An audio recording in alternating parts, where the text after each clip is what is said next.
Hello guys, welcome to today's video.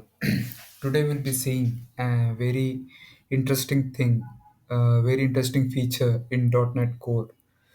If that is related to the exception handling. If in the previous video we have seen how we can efficiently or with one line of code we can actually check for a null.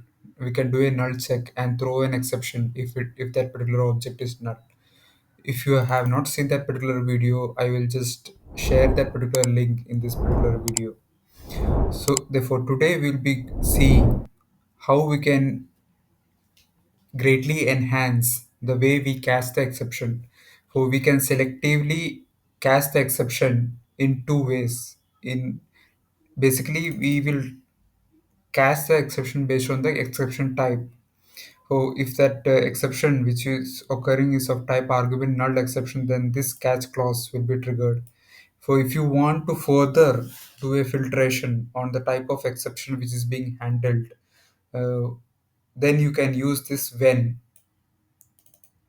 keyword and you can put your condition. What is your condition here? And then this particular catch clause will be triggered. This is a second order filtering in addition to this particular the primary filtering which is done by this type of the exception object. So this is especially useful if you are actually raising, if you are trying to contact a server and you are doing an HTTP request, and there are different kinds of exceptions that can occur when you do an HTTP request.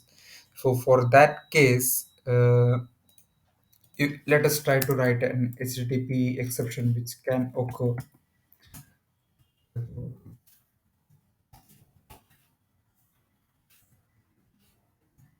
Exception HTTP request exception. Let's put it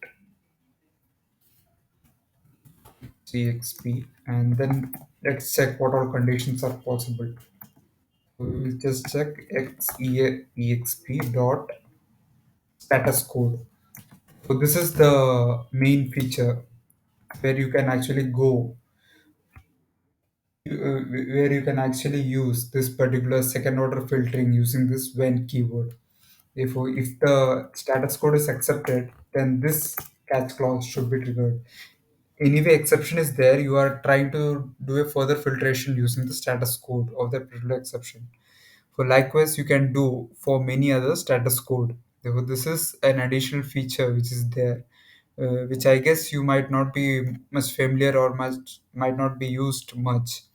So this is particularly helpful if there are multiple checks that is involved while catching an exception. Therefore, instead of using this if statement inside the catch block, you can do like this itself. Therefore, this is much more intuitive to the reader of the particular code.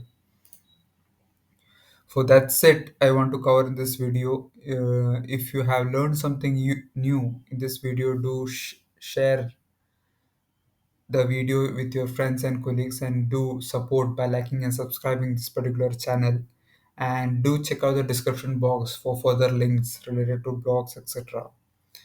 Thank you, and we'll see you in the next